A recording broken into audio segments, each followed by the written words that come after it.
ये है Vivo X100 जिसकी कीमत है बेस वेरिएंट की लगभग 64,000 रुपए, लेकिन जो टॉप वेरिएंट है 512 GB का उसकी कीमत है लगभग 70,000 रुपए। अब इसमें मिलता है आपको बहुत ही पावर पैक्ड हार्डवेयर सेटअप, जैसे कि MediaTek Dimensity 9300, 5000 mAh की battery with 120 watt charging speed, साथ ही मिलता है आपको बहुत ही अच्छा LTP डिस्प्ले। मगर एक चीज जो इस फोन को बहुत ही ज्यादा स्टैंड आउट करती है इस सेगमेंट में, वो है इसका ये कैमरा सेटअप। और मैं सिंपली कोट करना चाहता हूं कि this is the best camera phone under 70,000 rupees period.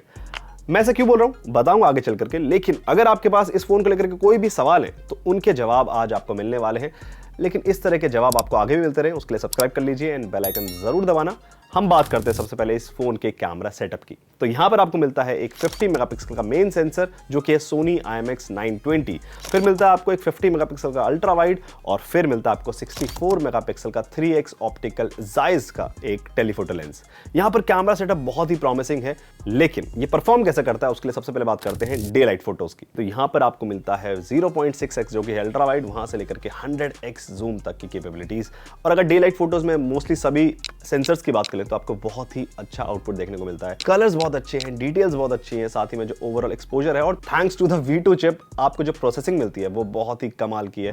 ये जो एल्गोरिदम को रन करता है बैकग्राउंड में फोटोज पोस्ट पे आने के बाद बहुत ही कमाल का आउटपुट आपको दिखाती है। आप इस फोन के जो कैमरा सैंपल्स हैं उन्हें अपनी स्क्रीन पर देख सकते हैं और आप देख सकते हैं कि किस तरह का ओवरऑल आउटपुट ये जनरेट करता है। इसी में अगर हम अल्ट्रा वाइड शॉट्स की बात करें तो यहाँ पर आप देख सकते हैं कि आपको अल्ट्रा वाइड काफी अच्छे देखने को मिलते हैं। मोस्टली ज्यादा दूसरे फोन जो हैं वो अल्ट्रा वाइड में थोड़ा सा कॉम्प्रोमाइज कर देते हैं, बैरल डिस्टॉर्शन होता है, लेकिन यहाँ पर ऐसा नहीं है। आपको बहुत ही अच्छी क्वालिटी और बहुत ही अच्छी शार्पनेस फोटोज में देखने को मिलती है। उसके बाद अगर 1x जो है मेन कैमरा उस पर चले जाएंगे तो वहां पर भी वो उस कंसिस्टेंसी को मेंटेन करके रखता है, वेदर इट्स कलर्स, कोई भी इंबैलेंस आपको देखने को नहीं मिलता है। यहां पर आप 3x तक ऑप्टिकल जूम कर सकते हैं और 10x तक डिजिटल जूम कर सकते हैं, बेसिकली इन सेंसर जूम, और 100x तक आप जा सकते हैं। अब 100x जूम को तो आप बहुत ज्यादा इस्तेमाल नहीं कर सकते या फिर बहुत ज्यादा यूजेबल नहीं होती है, बट आप थोड़ा बहुत पढ़ सकते हैं उस पर, कुछ इमेजेस को यूज कर सकते हैं।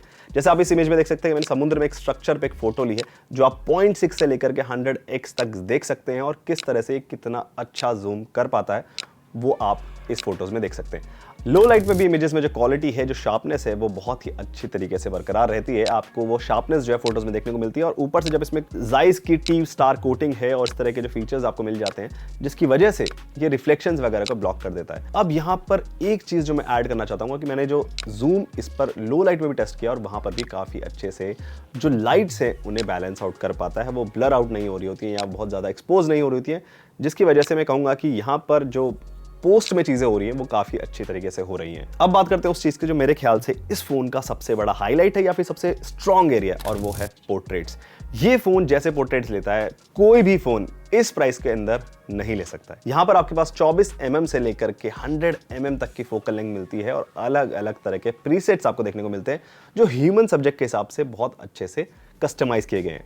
आपको पोर्ट्रेट्स जो है बहुत ही DSLR लाइक क्वालिटी के मिलते हैं। मैं नहीं बोलूंगा कि DSLR वाली फोटोज लेता है, बट हाँ उसको बहुत ज्यादा रेप्लिकेट करने की कोशिश ये फोन करता है, और फोटोज में आपको बहुत ही अच्छी डिटेल्स, बहुत ही अच्छा बोके इफेक्ट मिलता है, जिसकी वजह से मैं कह सकता हूं कि बहुत ही अच्छे पोर्ट्रेट्स निकाल के आपको दे सकता है। और ये पोर्ट्रेट्स कुछ ऐसे हैं जिन्हें आप सीधा अपलोड कर सकते हैं बिना किसी एडिट के। और मैं Vivo X100 को इस प्राइस पॉइंट के अंदर का सबसे अच्छा camera phone, specially when it comes to portraits, इसलिए कह रहा हूं क्योंकि आप अपनी स्क्रीन पर इस वक्त खुद देख सकते हैं इसका कंपैरिजन OnePlus 12 और iPhone 15 के साथ, और आपको देखकर अंदाजा लग गया होगा कि क्यों ये उनसे आगे है। फोटोज के मामले में Vivo X100 का इस प्राइस सेगमेंट के अंदर कोई मुकाबला नहीं है। बात कर लेते हैं एक और चीज की जो मुझे इस फोन में बहुत ज्यादा इंप्रेसिव लगी है, या फिर मेरे ख्याल से कोई और फोन ऐसा नहीं कर सकता एक्सेप्ट iQOO 12। ये फोन जिस तरह का सुपर मैक्रो कर पाता है कोई फोन ऐसा नहीं कर पाता इस प्राइस पॉइंट के अंदर। ये कुछ मैक्रो शॉट्स आप अपनी स्क्रीन पर देख सकते हैं जिन्हें देखकर आपको अंदाजा लगेगा कि इस फोन के बाद में आपको अलग से कोई एक्सेसरी लेने की जरूरत नहीं है, कोई एक्स्ट्रा लेंस लेने की जरूरत नहीं है जिससे आप मैक्रो शॉट्स ले सकें। ये फोन खुद से वो चीज कर पाता है जो शायद कोई और फोन इस प्राइस पॉइंट के अंदर नहीं कर सकता। तो इस फोन के कैमरा आपके अंदर आपको थोड़े से और फीचर्स मिल जाते हैं जिससे आप अपनी फोटोग्राफी को थोड़ा सा और एनहांस कर सकते हैं, या फिर आप बहुत ईज आउट कर सकते हैं उस चीज को। तो मैंने इस फोन की बहुत ज्यादा तारीफें कर दी है, बट क्या इस फोन में कोई भी दिक्कत नहीं है? ऐसा नहीं है, प्रॉब्लम्स हैं। सबसे पहली चीज वो है इसका वीडियोस। यहां पर आप बैक कैमरा से 4K at 60 FPS तक शूट कर सकते हैं। अब क्योंकि एक कैमरा स्पेसिफिक फोन था तो मेरे हिसाब से अगर 8K होता तो बेटर होता, लेकिन अब नहीं है तो हम 4K की बात कर लेते हैं। तो 4K at 60 या फिर आप 1080p at 60 भी शूट करेंगे। ओवरऑल वीडियो की जो क्वालिटी है वो उतनी अच्छी नहीं लगी मुझे।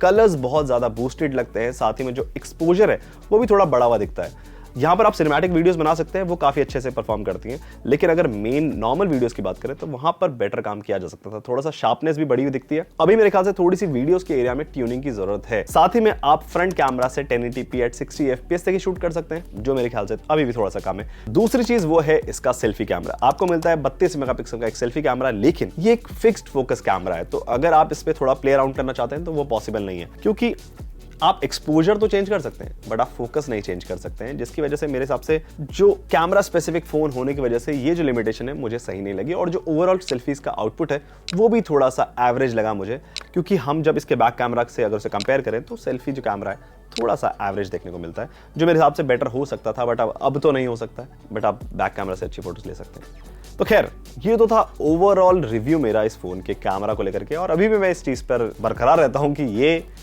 इस प्राइस पॉइंट का सबसे अच्छा कैमरा फोन है। And not just camera phone, इस प्राइस पॉइंट के अंदर ये बहुत ही अच्छा परफॉर्मेंस निकल के आता है, क्योंकि आपको बहुत ही अच्छा प्रोसेसर देखने को मिलता है, बहुत ही अच्छी चार्जिंग स्पीड देखने को मिलती है, बहुत ही अच्छी डिस्प्ले देखने को मिलती है। कुछ चीजें हैं जैसे कि वायरलेस चार्जिंग नहीं है, 2-4 फीचर्स और हैं जिसके बारे में हम एक डिटेल रिव्यू में बात करेंगे। लेकिन अगर आप एक कैमरा फोन लेने जा रहे हैं तो डेफिनेटली आप इस फोन के साथ जा सकते हैं। Again, this is the best camera phone under 70,000 period. लेकिन ये तो मेरी राय थी। आपको Vivo X100 कैसा लगा, कैसे लगे इसके ओवरऑल इमेज आउटपुट, मुझे कमेंट जरूर बताना। और अगर आप चाहते हैं मैं इस फोन का किसी और फोन के साथ एक डिटेल कंपैरिजन करूं, वो भी आप मुझे कमेंट्स बता सकते हैं। मेरा नाम है गोविंद, आप मुझे देख रहे थे जागरण हाईटेक पर। मैं मिलूंगा आपसे किसी और वीडियो में, तब तक के लिए बाय।